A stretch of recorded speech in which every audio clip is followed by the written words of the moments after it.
You install an EV charging station. Cars pull in, plug in, the meter runs, and money appears while you do nothing else all day. Now the real number.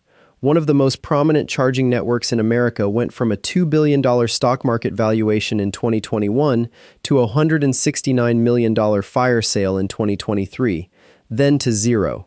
Here is what this actually costs. Start with the hardware. A single DC fast charger costs $50,000 to $200,000 per unit once installation is included, and a site with heavy electrical work can push past $350,000 per port. Electrical infrastructure alone, trenching, conduit, and panel work, accounts for 30 to 60% of total project cost when the site needs real upgrades, which most do, since few commercial properties already have the electrical service a fast charger requires. A modest 4-port fast charging station, the size McKinsey used in its own profitability modeling, realistically runs $500,000 to $1.5 million all in once utility interconnection work is included. Federal NYSE funding can cover up to 80% of that cost, but only for projects that clear a lengthy state approval process, and that funding, as you'll see, is not something you can bank on with certainty even after approval. Add permitting, utility interconnection application fees, and a transformer upgrade if the site's existing electrical service can't handle the new load, a step that alone can cost tens of thousands of dollars and take months to schedule with the local utility, and a realistic first-day number for a serious station lands north of $750,000 before a single car has ever charged. Demand charges are the line item nobody budgets for correctly, largely because they don't behave like a normal utility bill. Utilities bill commercial customers not just for total electricity consumed, but for the single highest spike in power draw during the entire billing period. And for a DC fast charging site, that demand charge can account for nearly 74% of the entire monthly electric bill, according to a NYSE-published utility rate study, meaning the majority of the electric bill is set by one bad 15-minute window, not by how much electricity actually got sold that month. Network and software fees for payment processing, uptime monitoring, and remote diagnostics run $50 to $200 per port monthly. Maintenance contracts, insurance for high-voltage equipment, and land lease or rent stack on top. McKinsey's own model of a hypothetical 4-charger 150-kilowatt station in California put total annual operating expenses, electricity, demand charges, and site costs combined, at $220,000 to $250,000 a year. That's before financing costs on the entry investment from Section 1 and before a single dollar of revenue has been counted. Every one of these costs accrues whether the chargers see 10 cars a day or none at all. Now the money side. At a realistic 15% utilization rate, about 7 30-minute charging sessions a day, which McKinsey treats as a solidly performing station, that same 4-charger site generates $265,000 to $285,000 a year in revenue at a typical rate of 45 cents per kilowatt hour. Subtract the $220,000 to $250,000 in annual operating costs from Section 2, and the operating margin before any capital cost is somewhere between $15,000 and $65,000 a year, on a facility that costs $750,000 or more to build. Amortize that entry cost over even a generous 10-year hardware life, and the profit mostly evaporates into depreciation. This is McKinsey's optimistic case, built around a well-sited station with steady traffic. Most stations in the U.S. today don't hit 15% utilization at all, which means most of the industry is operating well below even this thin baseline. The external variable is federal subsidy policy, and it has already flipped twice in a single year, a level of volatility no station operator's original underwriting model accounted for.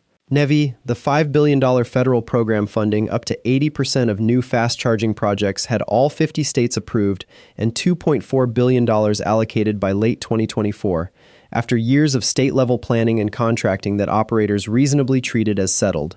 On February 11, 2025, the Federal Highway Administration froze the program indefinitely, suspending between $885 million and $1.5 billion in pending funding, and forcing at least 6 states to pause active construction contracts mid-build. Operators already under construction who had underwritten their projects assuming that 80% reimbursement were left holding the other 20% alone, with no completion date and no way to know if the rest was ever coming. In June 2025, a federal judge ruled the freeze unlawful and ordered roughly $875 million released. In August 2025, the administration issued revised guidance reopening the program under new terms. 5 months of frozen federal capital, resolved only through litigation, for a program every operator's cash flow model had treated as a stable, bankable input. Volta Industries was founded in 2010 and built its business on a distinctive idea: free charging for drivers, funded entirely by digital advertising displayed on screens, built into the chargers themselves, installed at high-traffic retail locations including Walgreens.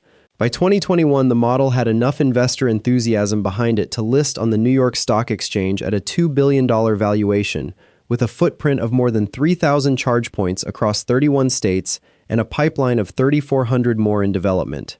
The advertising revenue nor the nailers never came close to covering the cost of the electricity and infrastructure it was subsidizing for every free session.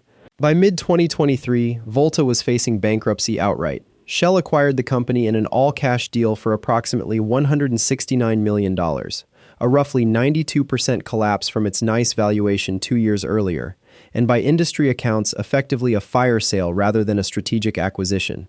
The losses didn't stop under new ownership with a much deeper balance sheet behind them. By late 2024, the Volta business was still losing an estimated $140 million a year and missing its own internal sales forecasts. Shell tried to sell the unit in 2025, failed to find a buyer willing to take it on, and in August 2025 announced it would dismantle the entire network. More than 2,000 charging stations shut down, its remaining 190 employees laid off. Operations wound down entirely by the end of the year. This was not a hardware failure or a bad brand. Volta's chargers worked. The advertising subsidized free charging model simply could never outrun the demand charges and low utilization sitting underneath it, the exact structural math in sections 2 and 3, at a much larger scale. Here's a cost that never appears in a clean revenue projection. A single session can retroactively cost more than it earns by pushing the site into a higher demand charge tier. A Nevada utility rate study found that a 50 kilowatt charger billed under a small commercial rate class, with no demand charge at all, cost under $15 per charging session even in a low-use scenario. But once that same site's demand crossed a 98 kilowatt threshold, the kind of spike a single 150 kilowatt fast charger easily produces, its service classification shifted to a large commercial rate that included a full demand charge, and the cost per session in that same low-use scenario jumped to nearly $600. Picture the transaction. A driver plugs into a 150 kilowatt charger, takes a 20-minute fast charge, and pays the station roughly $25 for the electricity delivered. On the receipt, in the moment, that looks like a clean, profitable transaction. Money in, electricity out, nothing unusual.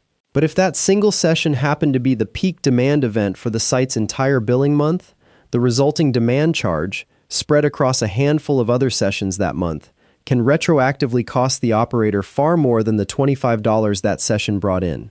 The invoice that actually determines whether the month was profitable doesn't arrive until weeks after the sale already happened, and by then there's nothing left to do about it. That cost is utility interconnection delay.